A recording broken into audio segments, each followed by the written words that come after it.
there you go. Good, thank you. So I will just say, for those of you who are new to this mode of discussion, you can also see, I mean, you know, when Wafa and I were talking about this, we were saying, well, how many paintings will we get to discuss?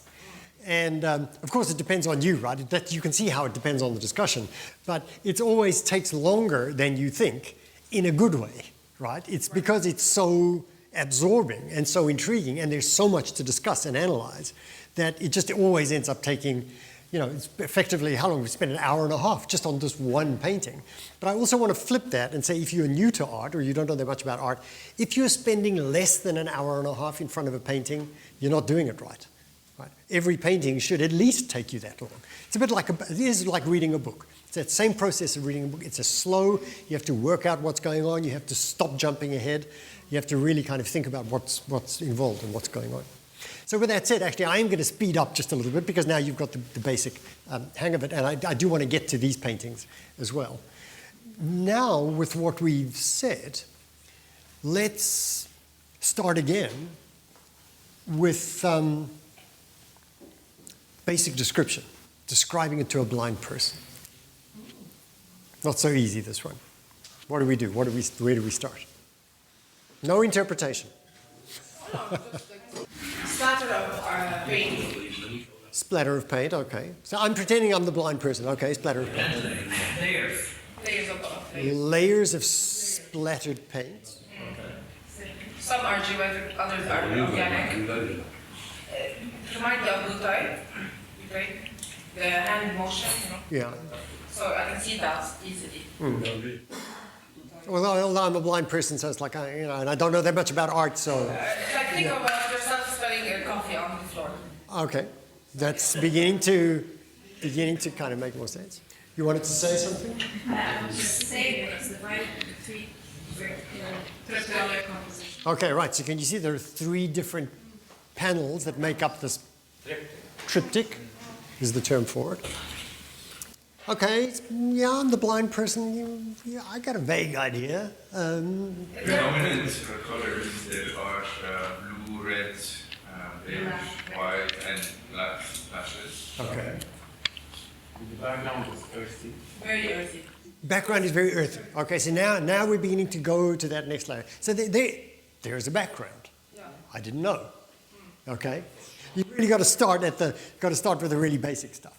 So there's a background, which is earthy, which is those beige colors, right? The beige and the white. You kind of feel that they're the ground. Yes, It feels like the tiles, absolutely. No, even the white is not part of the background. It's been layered later. Oh, yeah, that's yeah. That was the beige storage. Yeah. So you see how this works. It's exactly what I'm saying, the discussion operates, right? So you first look at it and you kind of think it's like, yeah, well, maybe the white, but it's actually no. It really feels like the whole thing is the beige. And then, so this is what they call a background with a figure. Like a figure, some form is sitting there. And so there's a background more or less uniform, and then there's stuff happening on top of that, right? And then, so the discussion is, so where does the white fit? The white seems to be part of the figure. It seems to be attached to the things rather than just the general background. Okay. That's feeling like a forensic detective would see. Yes, and like every good forensic detective, like every good CSI, what the guy always says, the head always says is like, don't jump to conclusions. Don't touch the crime scene, and don't jump to conclusions, because as soon as you stop looking and you jump to interpretation, you stop looking. Right? So what I'm trying, and it's, you know, it's not like there's the right way and the wrong way to do this, but just the longer you can hold off and the more you can just stay with the visuals, the better it is, and the further along you're going to get into the process. Okay, so we've got the background, which is the beige, and then there are these other colors. Still not quite, I'm the blind person. Okay, we've got these other colors. There are thin lines with intersections. All right, so this is the key point, right? There are thin lines crisscrossing. Yes. Okay. Are there some particular colors associated with those? The The red is very dominant because like it jumps into your. Well, hang on a second. I'm talking about the lines. Talking about the lines. Yeah. Geographical maps from the dot. Right. Like a lot of lines Yeah. intersecting. To add to that, like dry rivers. Maybe dry rivers. A bit of interpretation, but I'll. Harvard. No, Harvard. Yeah, yeah. We're looking from the. Yeah, look, it looks like we're looking from the top. No question. Although I still feel we're not quite. It's difficult to describe this. Yeah, go ahead. I think the black color is what really makes it all in one piece. I mean, even if you're not using a lot of the black, I think the black is the dominant. Okay, so I think that's right. Now I want you to tie that in with what we were just saying. The black, we were saying there's a lot of lines, right? It's like a puzzle. And I'm trying to get at just the simple question: what color are the lines? Black. The lines are predominantly black. That's what I'm trying to get at, right? You're all kind of in that area, right? Which lines are we talking about? Is it beige lines? The dominant ones. We're talking about the dominant ones. Right, right. Okay. So there are other ones, but you somehow feel as though the black ones are the ones that are kind of sitting on top and tying it all together. So now, and again, I had to ask you as the blind person, what shape are the black lines? Yeah, they're ragged. They're ragged. That's kind of what I get. They're not straight. They're not geometrical, right? They're kind of meandering around, and they're kind of like wires in the sense, and ragged. Like they're not sharply finished, right? They're not cleanly finished. Okay. And curvy. And they're curvy, absolutely. So they're not, yeah, exactly, not straight. Okay. And ragged. Do you want to expand on ragged just a little bit? Haphazard. To a certain extent. To a certain extent, yeah. To a certain extent. Exactly. I wouldn't say like. Not crazy, exactly, yeah. And you can also see, in fact, can you see that there are like splashes, flicks of paint that are kind of like, and you get the feeling they're kind of like flying off. Yeah, but those came by they happened. Yeah. Yes, they came out with this one. They look like they've flown off that one stroke, in a sense. Exactly. Yeah. Exactly. It wasn't like we want to do. No, exactly. So, Actually, it's very similar to that. indeed. Absolutely. Go ahead. It's like the canvas was put under something and like you had to pass the color and to Yes. From up. So it actually looks like it's been sort of dripped or dropped to some degree, right? I mean, it may be a paintbrush, maybe not a paintbrush, I'm not sure. But it's been dropped, and so it's kind of like a little bit sort of raggedy, as you say. Yes, there's a lot of motion, absolutely, clear. Right, instead of like having the artist's hand in motion, you have to set the canvas in motion. So it's like we let the paint do its thing. Yes, absolutely. And you can feel somehow the paint. You can feel, there's no question that this is paint in a very real sense, right? It's very expressive. Very expressive. Now, hang on a second, because we haven't finished. Okay, so now we're speaking about the lines. Now, what else? We've spoken about the background and the lines. Now, what else is there? In between. In between. Yeah. The intersection between the two. Right, so then there's the blue and the red. Say a little bit more. What's the shape? What's the shape of the blue and the red? Hang on a second. They somehow follow the motion of the black lines, but I think they would meet first. I'm the blind person. What? It's almost like a human being laid down. No, I'm still not sure. Are more specific. And they're not lines anymore. They have All right, you see, they've got shapes. There are these. So you sort of got the background, and it's true. You can tell that which one was made first. You can tell the black one sits on top of the red. Right. So you read it in that kind of time sense, right? So you've got the background. Then you've got these big sort of color blocks. Okay. One of them red, another one red, and then kind of a blue in between. Also in irregular shapes. So you've got the general background. You've got sort of shades of white. Then you've got these big areas of color. Okay. Also kind of raggedy. And then on top of that, you've got these lines. You've got these black lines. Okay.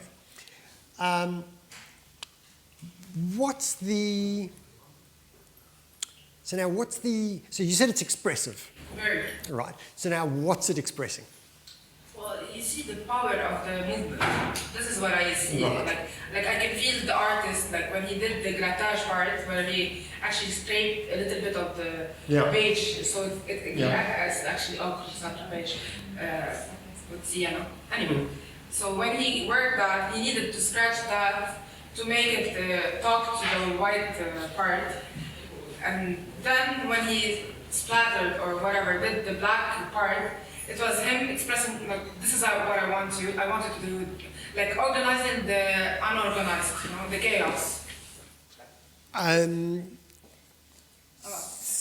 So I'm going to say, can somebody else pick up what you're saying? Not you, because you've said does that fit with anybody else? There's some kind of a web happening. Yes, that's kind of what I Either get at. scattering or colliding things together. The background is very cracked. Like it feels like it's a cracked a background that's about to be cracked, and you almost the only one of the ways to hold them together is just like create these lines that kind of just just like keep it in place just for one last. Right. Yeah.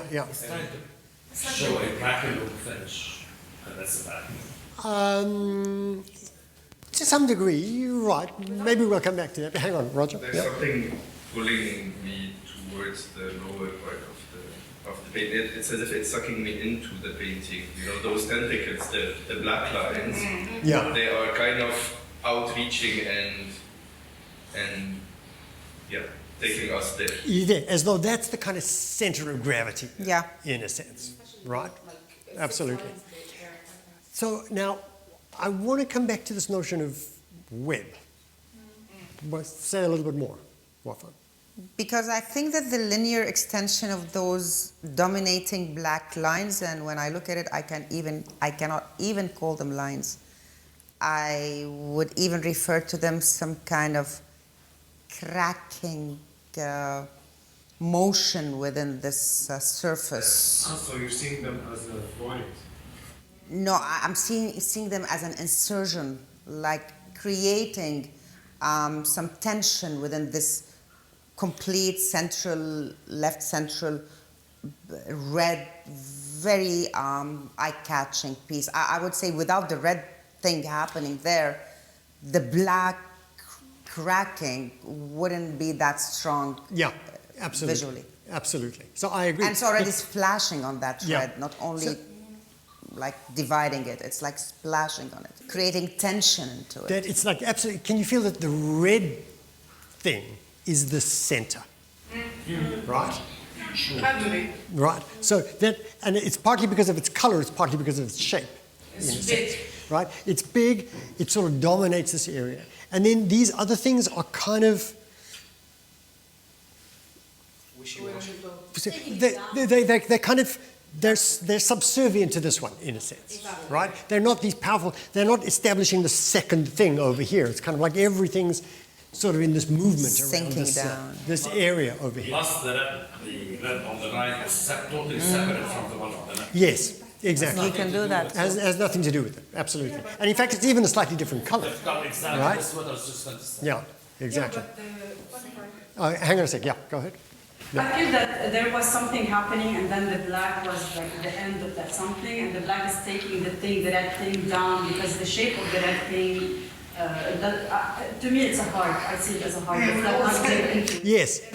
It's like the end of an affair, for example. It's something. Right. Although, honestly, the first time I saw it, it was like, it looked like a heart as well. So I agree. And these sort of look like, sort of like blood vessels.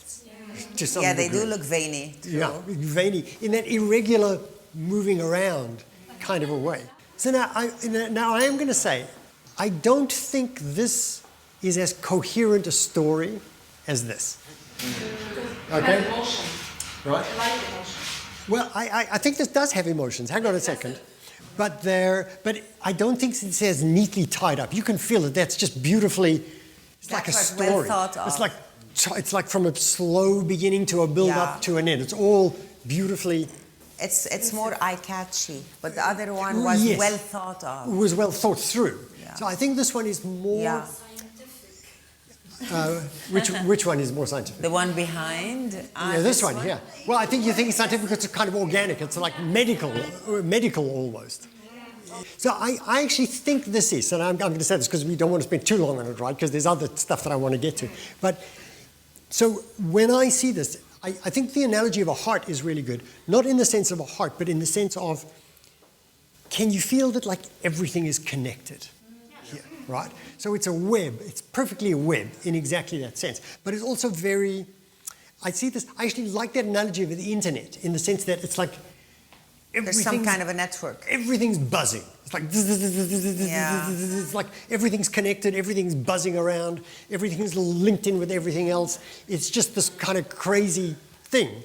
I think I do read it organically, I have to say. I do read it organically. So it does seem to be, I don't think it's necessary. If I were going to do something about the internet, I wouldn't do it like this. I wouldn't do it with these organic kind of things. Plus there's this kind of slightly random, so this is where we were talking about, right? The slightly random, chaotic stuff, where you can feel as though it's flicked. You remember we were talking about this, right? Yeah. You can see as though this has been kind of flicked on in the sense over here. Splattered. So this has just got a huge amount of energy in it, right? And it feels like this generative thing, and it's like this crazy stuff that's going all over the place.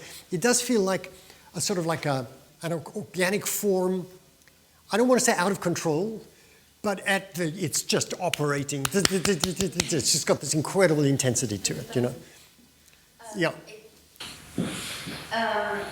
I agree, everything is connected, and yes, sure, it definitely looks like a web, but I think once it was pointed out that right, the very center, not only is that red blob, right, the center one, but the center of where most of the black lines are intersecting, it seems like they're exploding from there. Yeah. And after I heard that, it looks more like an insurgency over the canvas. Right, it made it, now like I'm changing my mind about what I said previously, but it gave me the sense of something is actually forcefully taking over the earthy tone. Right, and I'm thinking of insurgency because I did write the earthy, and all of a sudden I'm thinking of it as an event. Right, so I it's agree more of with an aggressive weapon intervention. Yeah, it feels like it's more competing. Yeah, they're competing, and that's kind of, you can feel that in terms of the just the colors are telling you that, right? Which is this kind of earthy stuff, which is operating at one speed, right? See, it's useful to think of it in terms of speed. Like this is kind of it's not still, but it's moving along at one speed, and then suddenly all this other is like this kind of wild stuff is happening on top of it, right? And then you can also kind of see this, and I'm just saying this randomly, right? It's almost as though this white is kind of is part of that taking over, in a sense, right? This is almost like the white is almost like the shadow of the red, in a sense, and it's kind of like whatever this toxic thing is, it's kind of spreading and eating away this stuff over here. You know what annoys me? It's like he deliberately chose a triptych to connect a web. Yes. So he's like bipolar at the minimum. Can't say that. Absolutely cannot say that. Rico, we're beyond technicality. Cut. We're beyond technicality now. No. We're psychoanalysis. Like he chose to create this monogamous. But no, wait, hang on a second. Hang on, everybody, because this is a really important point, right? Carry on. Like he like chose to create this monogamous, this relation between line and shapes and dripping and scratching, even drawing, you know. Yeah. And then he cut it into 3 pieces. So he actually started with 3 pieces and then connected them. Aha. So what does that mean? Forget about... Emphasizing on the fact that he wants to create this connection even with the shapes or dripping or that. That's really hard to do because I tried this, and it's really hard to create a composition with 3 pieces that only, like even if you take them apart, each one will talk by itself. So it's and it's also very difficult, honestly, it's also very difficult to do this kind of continuity, right? But that's what he's doing. He's saying, at root, it's separated, right? But then this other stuff is taking over. I really like that. This other stuff is taking over whether it's separated or not. Is it the he or the she? Sorry? Is it the he? Happens to be a he. This one. Happens to be. Yeah. I want to ask you, Did he paint them separately or he put them next to each other? No, I'm pretty sure they were next to each other. They're next to each other. It shows. I'm pretty sure. Yeah. Yes, no, yeah. For sure. Absolutely. I mean, I was waiting for you to say different. I would like to add to Dania's this bipolarity that you referred to. I think without this bipolarity, you wouldn't have this tension that is giving it this powerfulness. Absolutely. Yeah. I mean, if the background was as chaotic or as vibrant as the foreground, we wouldn't have felt that. But I just want to say, I just want to add, I still want to say though, for all of these elements, it's tightly controlled. It does exactly what he wants it to do, exactly what it's supposed to do, right? And in that sense, it's a good painting, right? In that it generates all of this kind of chaos over here. And it really is interesting to think about these notions of control and chaos and how these things are kind of set together and how they operate visually, right? Go ahead, yeah. Do you think that if you tried by this blue in here to cut the source of feeding the bigger heart? Yes, absolutely. And you're reading it in exactly the right way, right? Which is, so you think about it the other way around, which is, what if he would have made that all red, right? Then it would have just been this huge torrent rushing. The fact that he's cut it over here gives you these different speeds. So I have to say, I hadn't thought of it, but I like this idea now of, it's a study in speeds, in different speeds, sitting on top of each other, right? So this is kind of slowing down a little bit over here. Not fully, but it kind of slows down a little bit before it picks up. Yeah. I'm going to add to Tima, with all this attempt to slow it down, it seems that the red is seeping, overcoming this power of this dark blue, cobalt blue thing. Right. So now can you see, and again, I don't want to spend too long on this one, but you can see there's not as much going on as there is over there, but it's still quite a compelling thing because he gets this notion of this kind of connectedness and this kind of pulsing movement going backwards and forwards that's really fascinating to look at, in a sense, right? It's not as big and deep a story, and it has that kind of aggression to it as well. But so you can see there's all these things that this really is kind of formal. This is a kind of formal experiment, right? It doesn't really map out in terms of emotions quite to the degree that the other stuff. That's also part of what abstract art does. Go ahead. Doctor, do you think that the artist has a problem looking at his other artwork? Do you think he has a problem with the finishing the composition? And this is why sometimes they try to... No. So you have to assume, and I do this honestly, if I'm teaching cave paintings from 50,000 years ago, or something from today, you have to assume that the artist, I don't want to talk about the artist, but you have to assume that the image is exactly what the artist wanted. No more, no less, right? And you can't, and again, I will just say this, sort of controversially, I don't want the artist to tell me what he was trying to do, right? If the artist has to tell me what he's trying to do, it's not a good art, because why didn't he just show it, right? And I don't want to have to look around to different explanations, what was happening in the culture, what was happening here, what was happening there. It's like, just have a look at it, right? As though it's a series of words in a sense, and work it out. Now, quite often I will say, if I'm in front of a painting and it feels like it's unresolved, right? It feels like to me that's the difference between good art, not so good. It's like, you can feel he was trying to do this, but it didn't quite work. And in many ways, that's just like an intuitive feeling that you get after years, after years of looking to some degree. But, but that doesn't strike. For this one, it's like, I think he knows absolutely exactly what he's doing, right? Because at some point, you have to figure this for an artist. At some point, they have to say, stop, right? At some point, they have to say, it's done. I don't think, and especially for something like this, they don't know when the end is coming. They have to work. Right? You have to do the work, and then at some point, it's like, what? Don't touch it, right? And I've got lots of artist friends where they send me stuff and I said it and it's like, ooh, you did too much. Right? You should have stopped earlier, right? But this feels like it's completely kind of resolved in this way. So now, again, I just want to talk just very briefly about this. Can you see same artist? Yeah.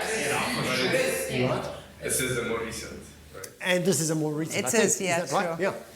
Yeah. You can see from the technique, because here he's struggling a little bit. Yeah. struggling in this one, right?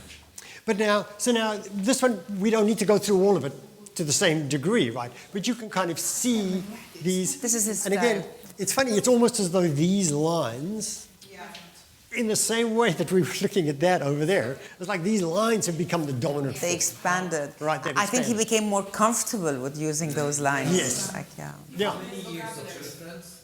Sorry? Difference, how many years? Wafa, how many years? Yeah, did this you is do? a this is a 90-something. That is a 2000. It's at least 10 We have years. the list. Yeah. It's at least 10 years, maybe Yeah. a little bit longer difference. Absolutely. Still, we don't know the name. It's not supposed to. They're Bala. untitled. That's what, they're all untitled. The artist, Mohanna Oh, the Durra. artist, yes. Mohanna Durra. Mohanna Durra. Right. Yeah. But I do just want to say, and Wafa and I were talking about this, it seems to me, if you ask me which one do I prefer, I'd rather look at this one. Yes. Right? Yeah, we said Can you feel that too. there's more going on in this one. This is a composition. And You the saw- colors are much nicer than It's like Yeah. he already established himself, and he's like, I will do this, I do this. You know, I have to agree. I don't want to be too cruel in a sense.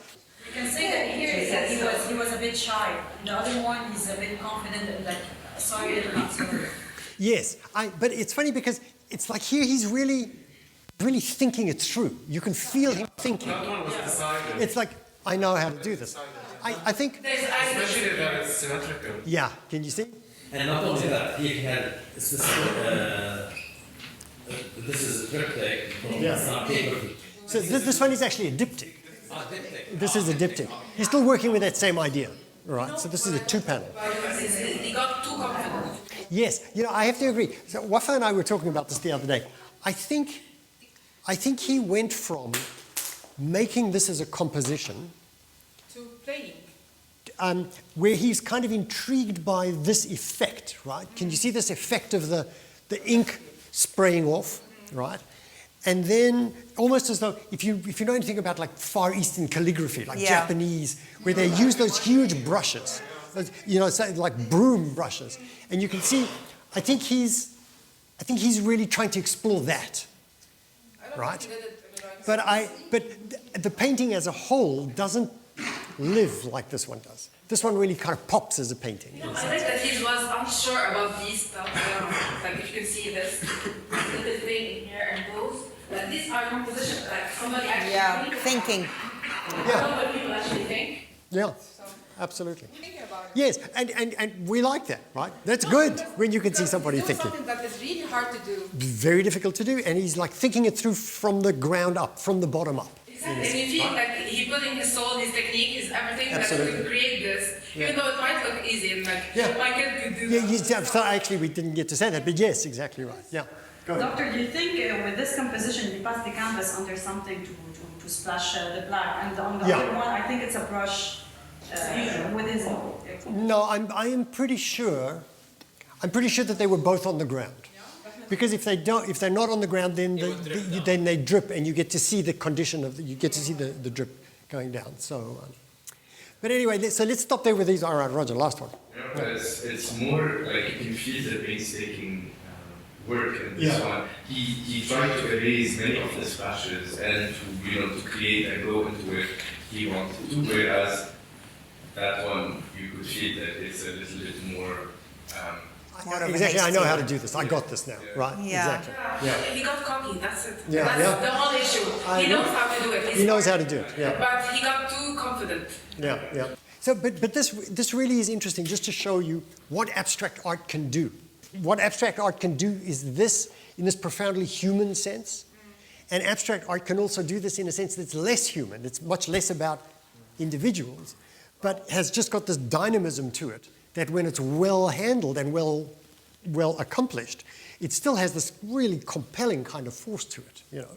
So that's the reason that I wanted to kind of Shall show I get this. the other one? Yeah, if we can get the other one. Same. In the meanwhile. I have a question, a journalist kind of question. Go ahead. Do you, in your opinion, does like the composition of 2 or 3 slides of a painting make it less appealing or more appealing than a full huge painting? In your opinion, which is more intense, more it's actually has so- more Yeah, so no, I'm going to turn that around. It's not that everything goes. It's that everything has a consequence, right? Which is, so if you do it just with one panel, it ends up being one thing. If you do it with 3 panels, it ends up being something else, right? So if it were just one panel, it wouldn't have the same tension, right? Because it's got these cuts inside it, right? And so you feel as though that gives it this extra kind of energy where it's kind of like, oh, it's got to jump the cuts, right? It's got to jump over these things. So it's almost as though there's... It's related to the technicality of what you want to show.